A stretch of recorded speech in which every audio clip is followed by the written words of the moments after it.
What's up guys, Jeff Cavalier, ATHLEAN-X.com. Do me a favor and do this. Take your hands, reach down, and touch your toes. Now do me another favor. Don't ever do that again.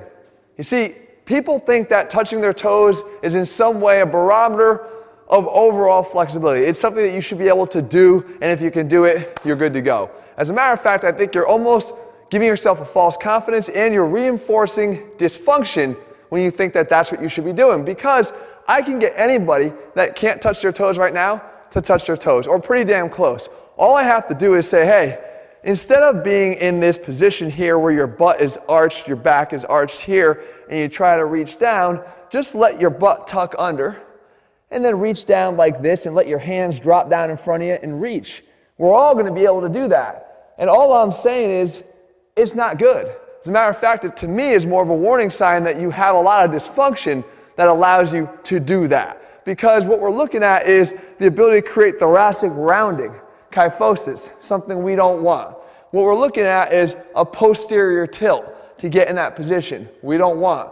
We're looking at the ability to just sort of let our arms hang unsupported with no real stability through the shoulder blades. We don't want that. We don't want any of this stuff. So what we should do instead is, instead of trying to reach down, try to reach up. Do this instead for me, I promise you. And if you're obsessed with being in that sort of bent forward position, you'll actually see an improvement by doing this as opposed to just working on that. Here's what I want you to do. Here's the this. I want you to take one foot. We're going to work both sides. I want you to stand about 3 foot lengths away from the wall. So if I take 1 foot here, and I put another one back here, and another one here, that's the line for me, about 3 foot lengths away. I take one leg and I put it up here into the wall, all right?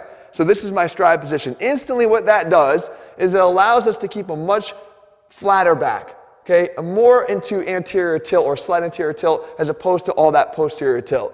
Then I put my hands up on the wall here, and all I'm trying to do is make my chest touch the wall, if we can. To get there, I'm gonna have to lean forward, not down, forward, and that's gonna place an intense stretch on the hamstring. If you have hamstring tightness, this is gonna reveal it because we are in that anterior tilt.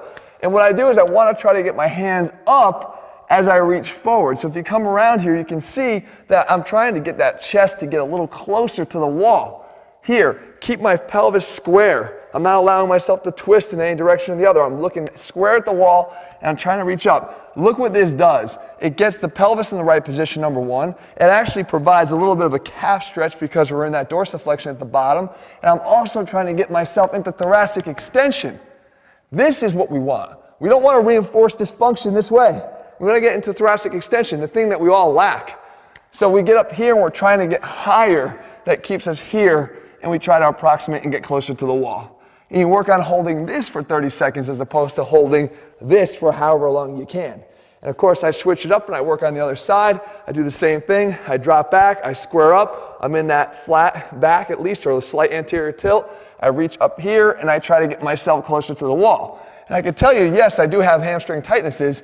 They're being revealed this way as opposed to being hidden by that posterior drop there that's not doing a damn thing for helping you or getting you where you need to be. So if you really want to know the barometer of where you're at, do this instead of this, and I promise you guys are going to have much more information for you that's going to reinforce what you do. You go back, you do a deadlift, you go back, you do any lower body compound movement. It's going to put you in a better position by not lying to yourself that you got some great flexibility that you actually don't have. So if you guys are looking for programs where we talk about all the details, because they obviously matter, and we don't mislead you with the things that don't really matter at all, you can find them over at ATHLEAN-X.com. If you found the video helpful, leave your comments and thumbs up below. Let me know what you want me to cover, and I'll do my best to do that for you in the days and weeks ahead.